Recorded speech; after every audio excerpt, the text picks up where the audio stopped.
আপনারা নিশ্চয়ই জানেন যে দুইটি মামলার ক্ষেত্রে একই জাতীয়, একটা হচ্ছে জনাব আসলাম চৌধুরী এবং জনাব সরোয়ার আলমগীর। তাদের ক্ষেত্রে আদালত নির্দেশনা দেন, সুপ্রিম কোর্টের আপিল বিভাগ, যে তারা যদি নির্বাচনে বিজয়ী হন তাহলে তাদের ফলাফলের গেজেটটি প্রকাশিত হবে না।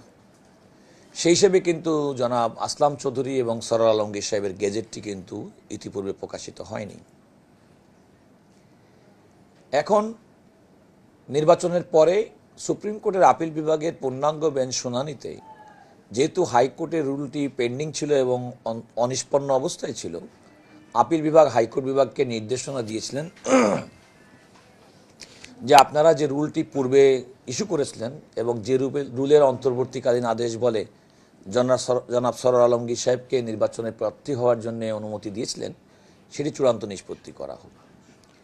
আপনারা জানেন যে সুপ্রিম কোর্টের হাইকোর্ট বিভাগ সেটি চূড়ান্ত নিষ্পত্তি করেছেন এবং জনাব সরোয়ার আলমগীর সাহেবের পক্ষে রায় প্রদান করেছেন। অর্থাৎ জনাব সরোয়ার আলমগীরকে বৈধ হিসেবে নির্বাচন কমিশন সকালে প্রথমার্ধে ঘোষণা করার পরেও দ্বিতীয়ার্ধে জামাতের প্রার্থীর আবেদন কিংবা দাবির প্রেক্ষিতে তার মনোনয়নপত্র বাতিল করার যে সিদ্ধান্ত নির্বাচন কমিশনে নিয়েছিল, হাইকোর্টের চূড়ান্ত রায়ে সেটি অবৈধ বলে ঘোষিত হয়েছে। রায়টি হওয়ার সঙ্গে সঙ্গে নির্বাচন কমিশন রায়ের সম্পর্কে জানার পরে তারা গেজেট প্রকাশ করেছেন এবং তিনি তাকে শপথের ব্যবস্থা করেছেন। জনাব সরোয়ার আলমগীর সাহেব শপথ নিয়েছেন এবং বিগত অধিবেশনে তিনি অংশগ্রহণ করে বক্তব্যও রেখেছেন। এমন একটা পরিস্থিতিতে জামাতের প্রার্থী, যিনি জনাব সরোয়ার আলমগীর সাহেবের কাছে ভোটে হেরে গেছেন, তিনি সুপ্রিম কোর্টে একটা মিসলেনিয়াস পিটিশন দায়ের করেছিলেন, যেটির উপর শুনানির জন্য আজকে আদেশের জন্য ছিলেন। তার বক্তব্য হচ্ছে যে হাইকোর্ট আদেশ দিলেও, রায় দিলেও তাদের উচিত ছিল নির্বাচন কমিশনের অপেক্ষা করা এবং নির্বাচন কমিশন অপেক্ষা করার পর তারপর দেখা উচিত ছিল। তো সেটা তো নিয়ম না, কারণ নির্বাচন কমিশন সেভাবে কাজ করে না। আপনারা নিশ্চয়ই লক্ষ্য করেছেন বিভিন্ন সময় নির্বাচনের আগে অনেক প্রার্থীর মনোনয়নপত্র বৈধ হতো কিংবা তিনি প্রতীক ফিরে পেতেন। নির্বাচন কমিশন তার কার্যক্রম পরিচালনার ক্ষেত্রে কখনোই কিন্তু আদালতের সার্টিফাইড কপির জন্য সময় বিলম্ব করেন না, কারণ সব কিছুর টাইম ফ্রেম আছে। এবং তারা যদি কোনো অ্যাডভোকেট সার্টিফিকেট দেন কিংবা নির্বাচন কমিশনের নিজস্ব আইনজীবী যদি বলেন যে হ্যাঁ আদালত কর্তৃক এই আদেশ ঘোষিত হয়েছে, নির্বাচন কমিশন তার উপরে কাজ করেন এবং সেভাবে তারা দায়িত্ব তাদের পরবর্তী কার্যক্রম নির্ধারণ করেন।